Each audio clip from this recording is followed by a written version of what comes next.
Danny-O and his classic Dear Hip Hop.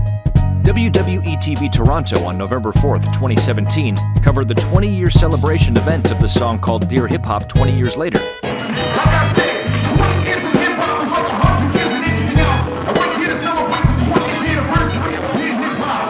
So without further ado, I would like to introduce you to the man of the hour. This gentleman right here, D.E.O. Make some noise!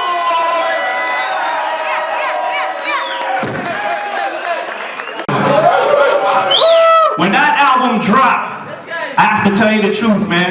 I was really proud to have Dear Hip Hop on there, produced by my man Scam. I saw Scam in the building. Where's Scam at? Make some noise for Scam, y'all. There is no Dear Hip Hop without Scam.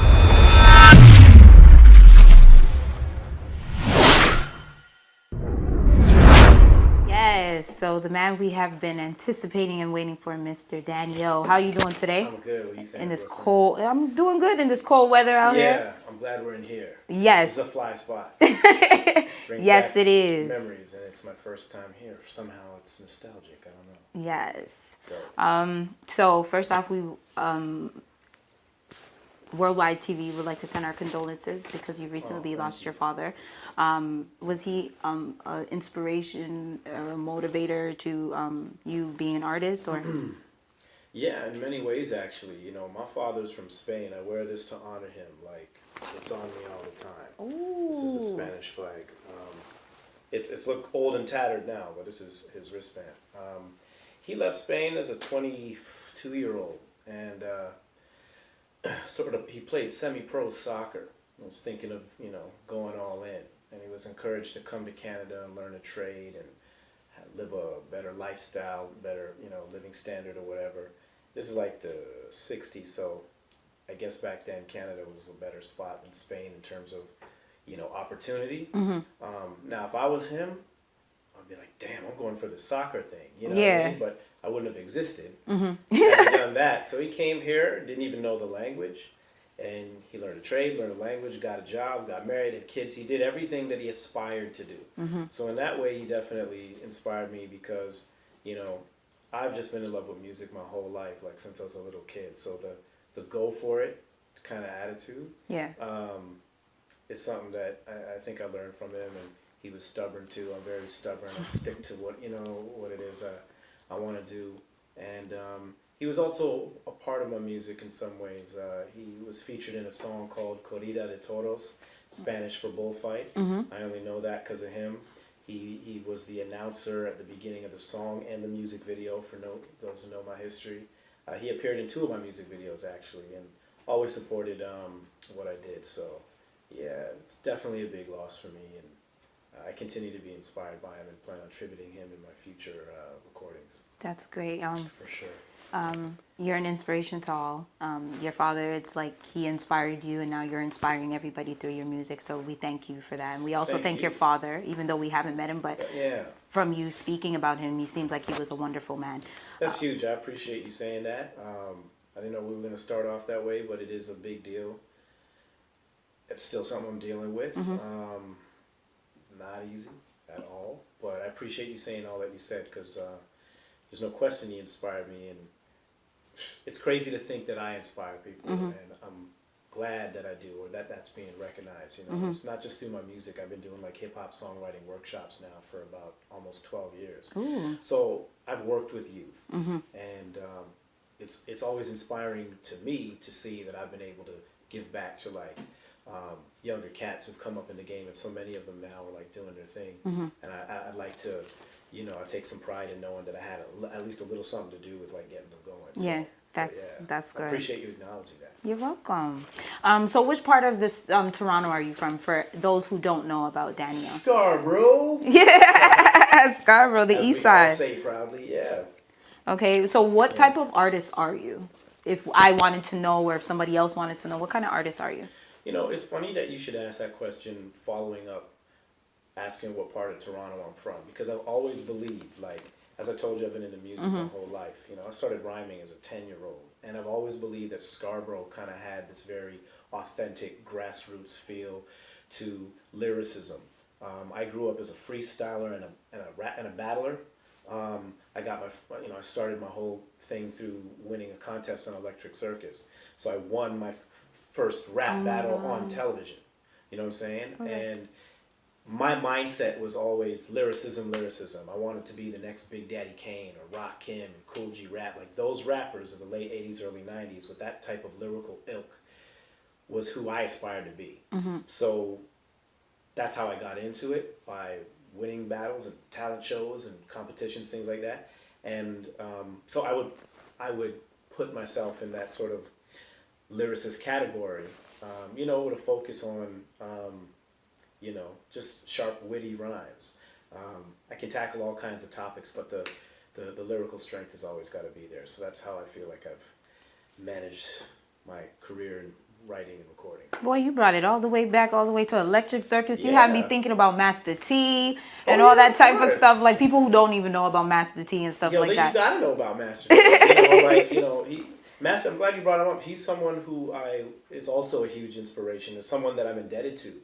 I'm happy to say that he took me up on my invitation to my album release party in November, this past November, when I released my Dear Hip Hop 20 Years Later album.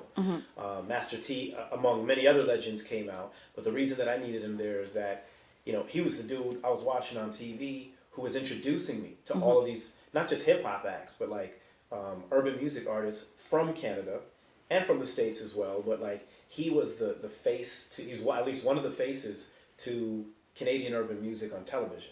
And, long before the internet became, the biggest thing ever, TV's where you went to watch videos or to see performances, whatever. And when I got in with my first single, Dear Hip Hop, he interviewed me, on the mix. Yes, and so, the mix. To be a kid watching all these cats on TV and seeing Master T interview them and all that stuff, and then being that same kid to get interviewed by him, it's like being on TV with Master T was like, I made it. I've done what I've set out to do. And I so appreciate that he came out to my album release party and said a few words, because sometimes I think we forget that, us artists, we create the music and we're known for our songs or whatever it is we do, but without so many people, yourself included, helping to showcase what we do, helping to put us on, giving us outlets to say, hey, look, this artist exists and his music or her music is dope. Without the outlets like what was MuchMusic, which has now become, avenues like WWE TV, where would we be? So I thank people like you. I thank, obviously, the Master T's, the Michael Williamses. The Deuces, of course. Hey, my man Deuce, of course, he's on the album too. Of course. One of the MCs that kind of started with in this game. So there's a lot of history, and I'm happy to be part of it. Real quick. What you know about the Dream Warriors, Make some noise for King Louie! No doubt. Now, hey man, I don't know about y'all, we can talk about hip-hop legends all day. And we can talk about Canadian hip-hop being legendary all day, because we all know it's true. And we can all talk about us legends on this stage, because there are legends. But then there are legends. You understand what I'm saying? We're talking about the guy who sits at the head of the table, who I definitely know I wouldn't be doing this shit if it were not for him. So just in case you were saving your noise, this is the time to give it up. Toronto, please make some noise for the one and only Maestro Fresh Wes!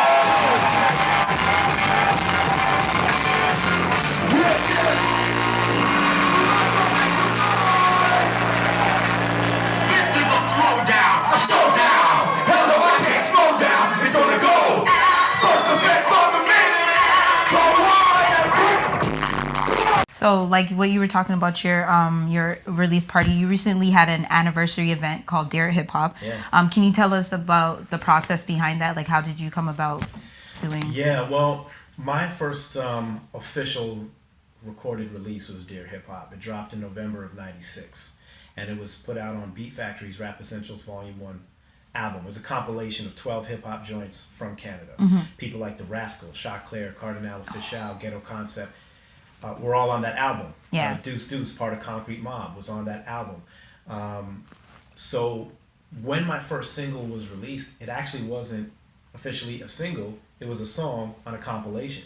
So 20 years later, when the anniversary was coming up, you know, so much has changed since then. Obviously now, like, the album's not even available, even online, from what I know. And I thought, you know, this was a pretty special album. For me, it launched my career. It really helped catapult it. And so many other artists who are still doing their thing, who are on that album and are recognized as being part of that historic record. I thought it would be cool to commemorate it. I reached out to the people who were behind it, some of the cats from Beat Factory.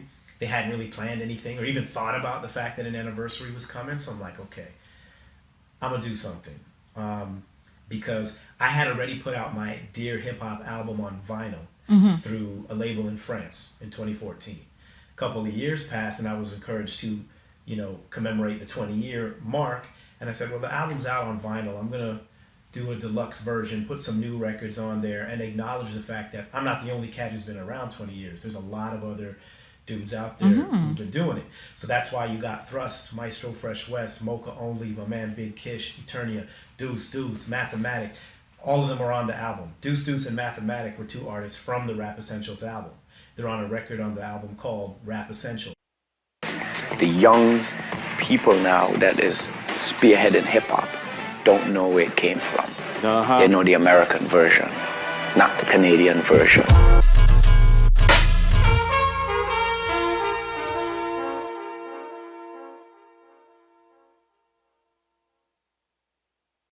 So do you ever envision the day that you would see multiple hip hop artists from Toronto like shining in America and things like that?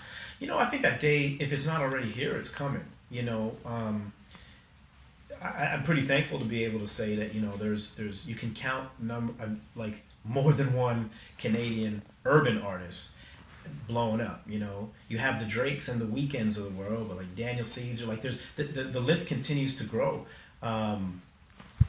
There's more names I'm not mentioning right now, but the list continues to grow of like some of the younger artists. And then of course you have some of the, you know, the legends like the Maestro Fresh Wes's and the Cardinal Officials who are still very much busy in this game, working and doing well. So I think if that time hasn't come yet, we're just about there. And I think, to be fair, to be real, we should probably acknowledge that we are there, because worldwide we are recognized. I don't think that we recognize that we're recognized. You know what I'm saying? Like this Dear Hip Hop thing, before this came out here, yeah, Dear Hip Hop 20 years later. So it's out now, you know, iTunes, Spotify, all of that. Before iTunes, Spotify, and on CD for those who still cop. You know, Yes. You know, it was only available on vinyl in Europe and Japan. So my point is, like, we are recognized in places where we don't think we're recognized. You know, I've done a Dear Hip Hop remix that was also a release in Japan only on vinyl. So I've worked with people across the world who recognize what we're doing here. So if we haven't yet, it's time that we recognize what we're doing here. And I think we are. You know, we've been an unstoppable force. I think it's proven itself now. Yes, it has. And do you feel the art of storytelling and lyrics have diminished from like the past to now? Like, do you see like a difference in the art of storytelling, or? Well, from what I notice, I mean, it depends on the artist for sure. You know, I think that hip hop continues to evolve and change and grow, as does everything. There was a time where storytelling, especially in music videos, which I've always been a big fan of. Like, there's a story in music videos that, you know, generally coincides with the record. And I think that we're seeing, obviously in recent years, especially more of the mainstream music to be sort of in one type of vein. It's like there's a lot of partying, you know, there's a lot of, you know, flashing, money and all that stuff. And it's cool in a way because we've seen hip hop grow to a point where now you can make money as part of being, being in the hip hop community. Hip hop artists are now rich. We recognize that money's to be made. We came from an era where that wasn't a given.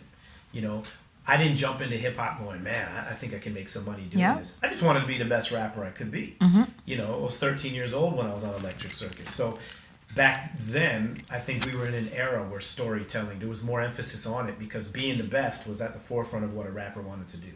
Today, how to be successful, not that that's a bad thing, but how to be successful, I think for a lot of artists, sort of overrides the how good I am at this. You know what I'm saying? Like, there's people with great business game not necessarily the greatest MCs, but again, everybody has their opinions, and mine is such that, I'm old school. So definitely I'm down with the storytelling and the lyricism and everything that I think was a little bit more prevalent when I started. So if there's one thing that you would or could change in your career, what would that be? Wow. I think that I might have taken my time on certain decisions, like this is a game where things consistently change and you got to change with them. I've mentioned a couple of times how old school I am, like even with technology. Anyone who knows me knows I'm bad with technology. So even like my social media game is all right. You know what I mean? Like learning things quicker, making changes to fit the game. Because I dropped records in an era where it was about pressing vinyl and CDs and cassettes, getting them in stores, marketing them in such a way that people would go to the store to buy them. The record store. Yeah, all of that's changed from that to like pushing CDs at shows, which still exists. I still do, but we're now. It's not even. I was reading an article the other day where they were talking about how the downloading era is now over, and we're in a streaming era. So you got to change, and I would have changed a little bit quicker to get hip to like these, advances in technology and what people are doing and stuff, and just make different moves a little bit quicker.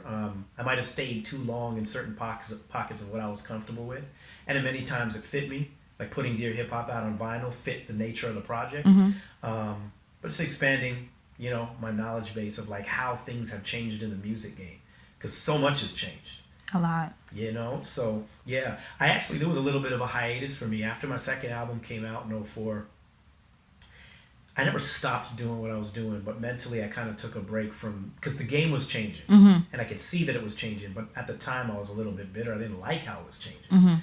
And by 2009, I had dropped Dilla Pickles, which was my tribute mixtape to Jay Dilla, and that was specifically a free download. So my mind had done some changing. Like it's a downloading world. People want mixtapes, not just about albums. You can do this, and there's so many different ways to do music. Again, that was a mixtape. Obviously, not everything is going to be made for an album or, what I'm saying? So I expanded my thinking, and that's what kind of brought me back into the foray of writing and recording and performing again. So it's been a long career, but I feel like there was a first chapter that ended and another that began in that era. It's always good to learn new things, and sometimes it's hard for you to adjust to certain things, but as you go, you tend to adjust and move forward, and that's good. And in this music game, this is Canada. We should never forget, like we have a small population in this country by comparison to the States and so many other countries. So we're working already with small numbers. We need to do more to grow and expand outside of literally our borders. Obviously, the internet has allowed us to do that. So understanding how it works is a big part of this game. Okay, so still learning. Always, every day. So when it's all said and done, what would you like people to remember Daniel for? Wow. I would hope that they would appreciate my lyrical abilities, but also the content of my music, to know that I never fronted on a record. Like that's another thing that I've always stayed true to. I've not written anything fake in any of my songs. Like I came up in an era like what you say in a hip hop record matters to the listener. So authenticity, being genuine, being real, being original has always been a part of what I've done. So I would hope that they would continue to list me, as some have, not everybody, but as some have, list me as one of the top lyricists to have ever done it. Not necessarily in Canada, just period. Yeah. Again, I'm thankful to say that I have fans in places like Brazil and France and Japan. I haven't even visited. I'd love to. But again, power of the internet, people have reached out to me and told me how much my music has meant to them. So if I can leave that type of impression on people, not just music that they liked or that they could jam or bop their head to, or even that they thought was dope lyrically, but that meant something. I've had people tell me that, that Eternia, my girl Eternia on the album told me when she first heard Dear Hip Hop, she was in a bad place in her world, and it helped lift her up. It helped change and motivate. It's crazy. We don't even think as artists the power of our music. But we should know as music fans the power of music, because there's so much music I could talk to you about that has uplifted me, that's got me through bad times and everything. So if I can be one of those artists to be put in the category of it meant something to me and got me out of a bad place, or that record stuck with me, or that's why we're celebrating this milestone, is I'm proud to have created something that matters all these years later. So I hope that I can continue to make records that will continue to matter as far as time exists. That's good, and I hope that people continue to listen to your music because you're an amazing person. From just sitting down talking to you, you inspire me to like do a You lot never know of what's things. gonna happen when you meet someone on the subway. On the subway, a lot of Yeah. things go down on the subway. So before we go out, of course, I want everybody to know where we can get your music for from. sure. So tell us where we can cop one if we can. So the album is out, of course. It's called Dear Hip Hop, 20 years later. This is the deluxe version of the vinyl that came out on Surgeon Records, which is no longer available. So this is the only version of the album that's available. It's available through UrbNet Records. So you can go online through either danio.com, dan-e-o.com. Of course, it's on iTunes, Spotify, basically all music platforms. So wherever you get music, this album is available. And yeah, definitely peep it. What it is actually is a collection of my original recordings from the 90s and brand new joints. So yeah, Which the is back clearly- yeah, so that's like when I was a teenager, and the album cover with a picture taken 20 years later. So this is the before, ladies, Before and and- this yeah, is the yeah, after. Teenager to grown man, so, you know. And Well, then, yeah. I see you still got the swag from you were younger, so Oh, respect, hey, thank you. come on, man. I'm You got the trying to keep J's it up. on, you looking fly as And the boy. I like that. So before we sure. go, I gotta ask you, what is in store for Daniel in 2018? Well, thankfully the year started off really well. In addition to rhyming, you know, I work as an actor, so I just shot a feature-length film, my third one. It's called Life Changer, so look for that in 2018. I'm also in a short film called Natalie's Diary, so I just shot that.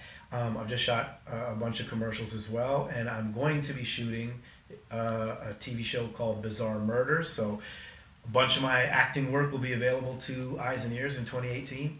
And I'm also working on completing my next album, which is all about being a father, something that I'm brand new, well, somewhat brand new to. My 3.5-year-old, Congratulations. thank you, has changed my life, obviously. So my next record is sort of, everything is through the eyes of a dad. I've never done a record like that before because I've never had that experience before. And I'm pretty excited because I just really love the way that it's coming. And yeah, if it's not out in 2018, it'll be completed. So be on the lookout for my next joint, which follows that theme.